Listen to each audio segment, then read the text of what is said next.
Employee stock ownership plans, or ESOPs, are not just a compensation strategy. They are structural tools that align employee contribution with shareholders' value creation objective. In India, ESOPs are particularly significant in startup and SME ecosystem, where they address the dual objective of talent retention and cost efficiency.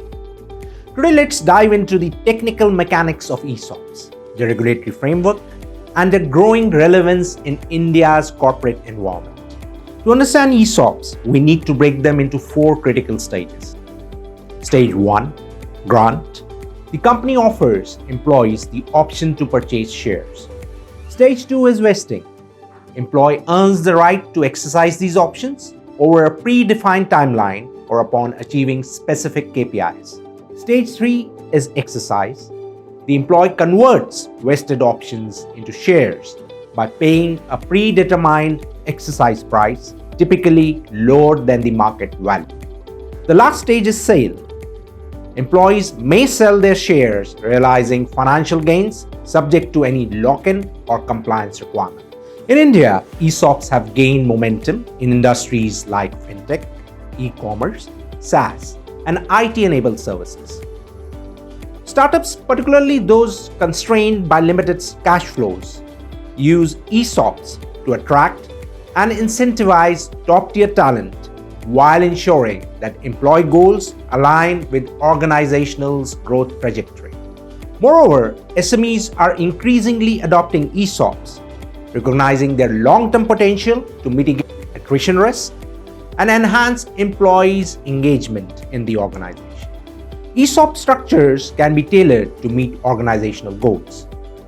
Key types include equity-settled ESOPs, that is, where employees receive shares upon exercising ESOP options. Another option is to go for cash-settled ESOPs, where employees are paid cash equivalent to stock appreciation. Another option is to go for restricted stock purchase options, also known as RSPOs. The vesting of RSUs are tied to achieving specific performance targets, not just time spent with the companies. There are another ESOPs which are known as ESOPs for subsidiary employees, offered by holding companies to the employee of subsidiaries.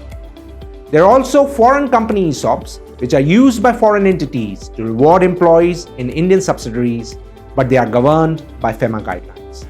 The implementation of ESOPs is governed by robust legal and regulatory framework in India. Let's break down the regulatory framework. The first regulation, which applies to ESOPs for private limited company, is Companies Act 2013. It governs the issuance for private limited companies requiring shareholder approval via special resolution. Another regulation is Share-Based Employee Benefit Regulation 2014, issued by SEBI, which applies to listed companies, mandating fair valuation, transparency, and detailed annual disclosures.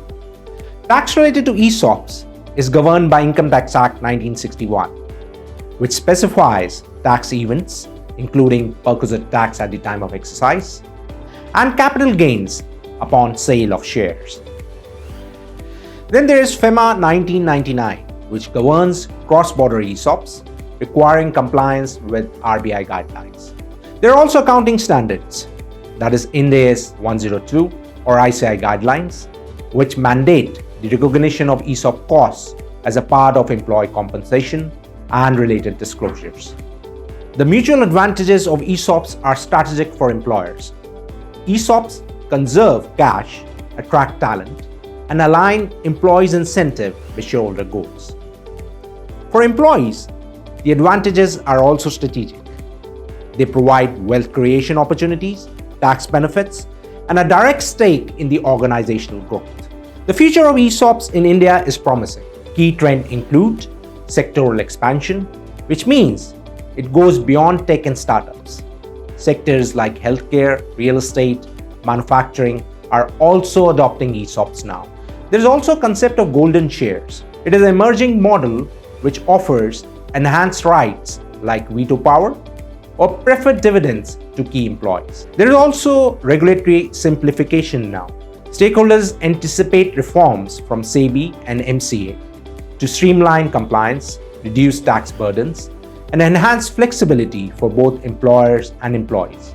In conclusion, ESOPs are not just financial instruments, they are strategic tools that integrate employee aspirations with organizational objectives. By implementing well-structured ESOP policies, companies can drive innovation, improve retention, and create long-term value for both employees and shareholders. Thank you for watching us.